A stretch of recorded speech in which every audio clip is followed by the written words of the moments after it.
Wala nang maraming paligoy-ligoy pa, diretso sa punto na. Maiksi lang ang komentaryo, pero diretso sa punto. Maraming kuro-kuro, may tiwali, may totoo.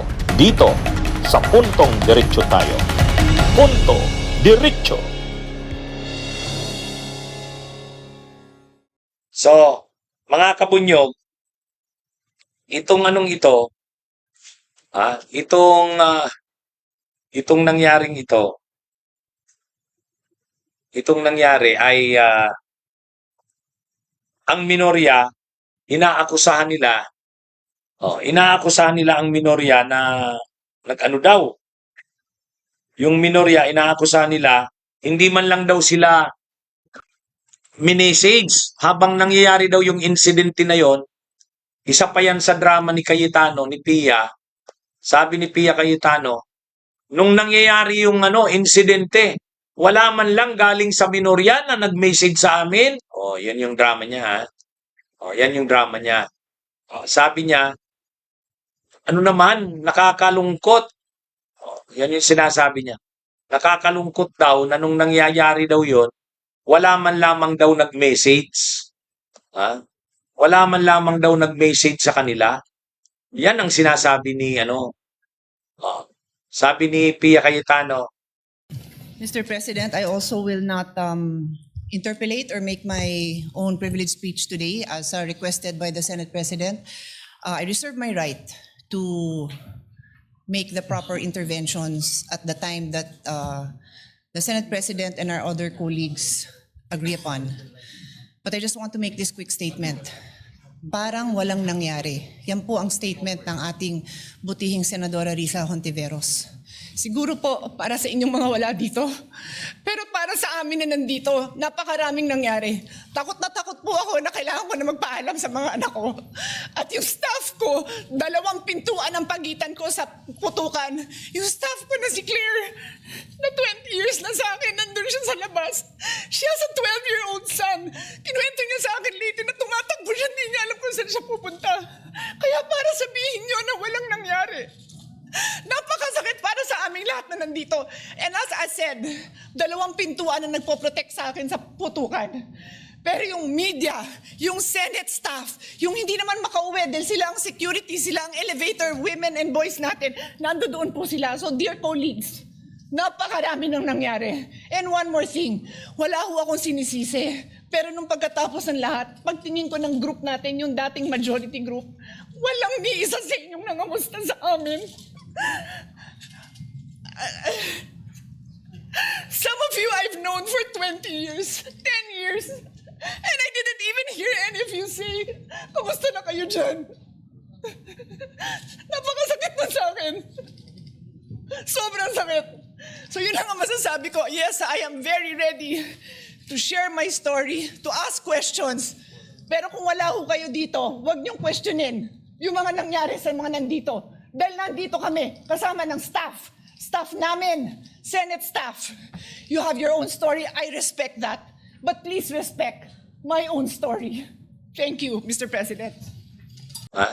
Ang sabi niya ni Pia Cayetano, naghihinanakit daw siya sa mga kasamahan niyang senador na galing sa dating mayorya, ngayon ay minorya na. Wala man lang daw nag-message. Actually, napahiya din dyan si Pia Cayetano kasi si ano na mismo ang nagsabi, sabi ni Erwin Tulfo. Sabi ni Erwin Tulfo, hindi totoo na hindi kami nag-message. O ito, meron kaming chat group sa WhatsApp. Lahat ng members ng majority at minority, lahat ay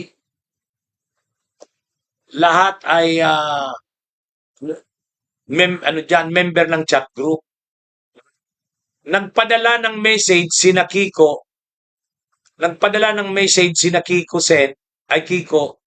Senador Bam, Senador Sherwin, maging ako. Pagkatapos sumagot si Senador Camille. Sabi niya, thank you and we are all okay. O yun, matindi tong present na ito ni Senador Erwin Tulfo. Ito yung patunay na kasinungalingan yung sinasabi ng grupo nila Pia Cayetano na hindi man lang daw sila pinagmalasakitan ng mga kasamahan nila. inaakusahan nila sila, ang grupo nila Soto, Risa Hontiveros, na wala man lang concern sa kanila. Na habang nangyayari yung insidente noong May 13, ay wala man lamang daw message, kumusta kayo? Oh. Eh, ang totoo pala, kinumusta naman eh. Oh, ang totoo pala, kinumusta naman eh. Sabi nga ni Erwin Tulfo, nag-message daw sila. Tinanong daw nila, kumusta kayo? Oh, kumusta kayo dyan? Kaya sinungaling din talaga itong si Pia Cayetano. Sinungaling din eh. At saka ngayon, may mga kumakalat din na screenshots. Ito, pinakikita dito na ito, May 13, 2026, Majority Senator, "Hi colleagues, we're okay here now." Oh, sabi ng isang minority senator, "Stay safe everyone."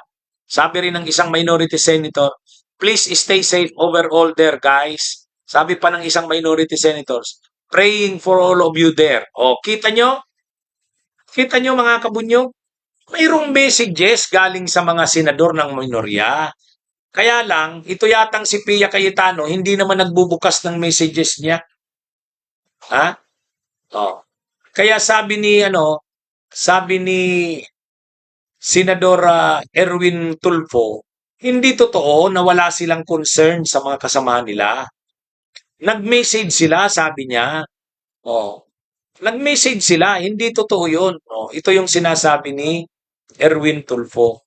Nagpadala ng message sina Senador Kiko, Senador Bam, Senador Sherwin, maging siya daw. At sinagot yun ni Camille Villar. Sabi ni Camille Villar, "Thank you and we are all okay." Kaya anong sinasabi? Ha?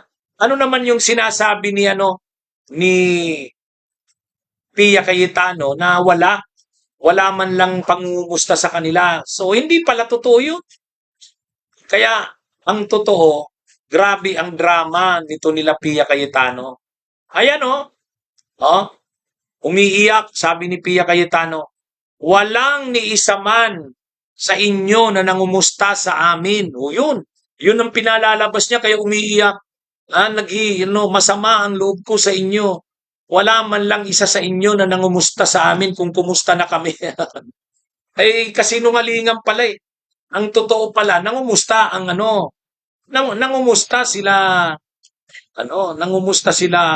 yung mga senador ng minorya.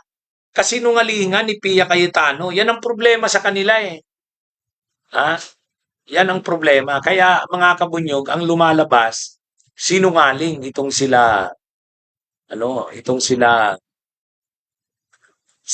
Pia Cayetano.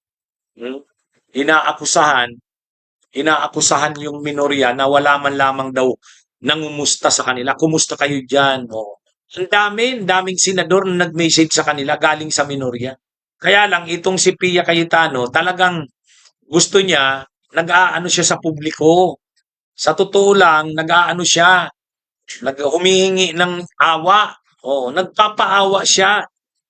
Sa kabila ng nangyari yun at habang nangyari yun, wala man lang nagmumumusta sa kanila. Pero ang totoo, hindi naman. Kinumusta naman. Oh, 'di ba mga kabunyog? Oh.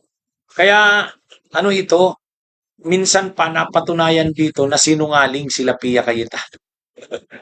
Si Senador Erwin Tulfo na ang nagsabi, pinakita niya yung resibo.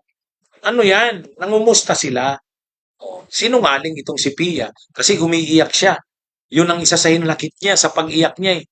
Hindi man lang daw sila kinumusta. Oh. Okay, mga kabunyog, mga kababayan, magandang araw sa inyong lahat. Mabuhay po tayo.